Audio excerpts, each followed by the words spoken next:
BJP মমতার অনুসরণ, লক্ষ্মীর ভান্ডারের ধাঁচে মহিলা সমৃদ্ধি ঘোষণা বিজেপির। ক্ষমতায় যেই আসুক না কেন, সরকার গঠনের পর দিল্লির সাধারণ মহিলাদের প্রাপ্তি যোগ আছেই। বাংলা লক্ষ্মীর ভান্ডারের ধাঁচে মাসিক ভাতা পাবেন দিল্লির মহিলারা। আপ কংগ্রেসের পর এবার বিজেপির ইস্তেহারেও বাংলার মুখ্যমন্ত্রী মমতা বন্দ্যোপাধ্যায়ের ছোঁয়া। শুক্রবার বিজেপির সভাপতি জেপি নাড্ডা ঘোষণা করলেন, দিল্লিতে বিজেপি ক্ষমতায় এলে মহিলাদের মাসে 2,500 টাকা ভাতা দেওয়া হবে।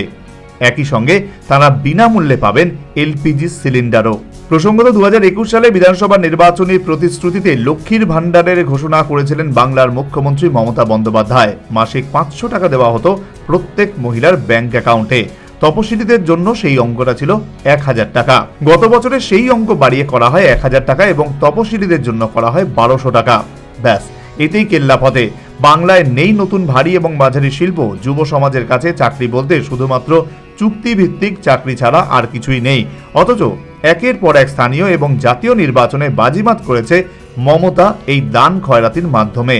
মমতার দেখানো সেই পথ ধরে মধ্যপ্রদেশ, কর্ণাটক, মহারাষ্ট্র, ঝাড়খণ্ড সহ একাধিক রাজ্যে মহিলাদের জন্য ভাতার প্রতিশ্রুতি দিয়েছে রাজনৈতিক দলগুলো।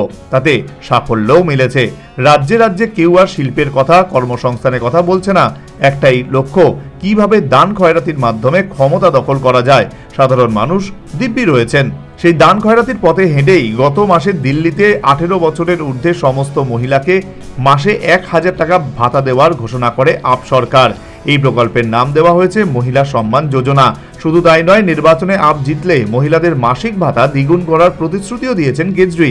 আপ সুপ্রিমো ঘোষণা করেছেন, বিধানসভা নির্বাচনের পরে তারা সরকার গড়লে মহিলাদের মাসিক 2,100 টাকা করে দেওয়া হবে।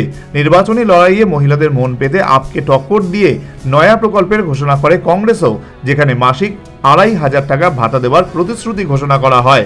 কংগ্রেস তাদের এই নয়া প্রকল্পের নাম দিয়েছে প্যারি দিদি যোজনা। দৌড়ে পিছিয়ে পড়ার আশঙ্কায় আবার মহিলা সমৃদ্ধি যোজনার ঘোষণা বিজেপিরও। এছাড়া গর্ভবতী মহিলাদের 30,000 টাকা সাহায্য, 60 থেকে 70 বছরের বৃদ্ধদের 2,000 টাকার পরিবর্তে 2,500 টাকা করে দেওয়া হবে এবং বৃদ্ধাদের 3,000 টাকা করে দেওয়ার ঘোষণা।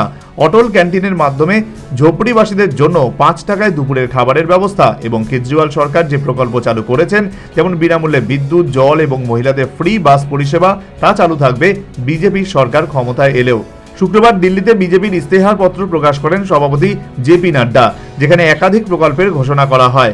যার মধ্যে উল্লেখযোগ্য মহিলাদের জন্য এই মহিলা সমৃদ্ধি যোজনা, যেখানে বলা হয়েছে ক্ষমতায় আসার পর দিল্লিতে চালু করা হবে এই প্রকল্প, যেখানে দিল্লির মহিলাদের মাসে 2,500 টাকা করে দেওয়া হবে। সরকার গঠিত হওয়ার পর প্রথম ক্যাবিনেট বৈঠকে পাশ করা হবে প্রকল্পটি।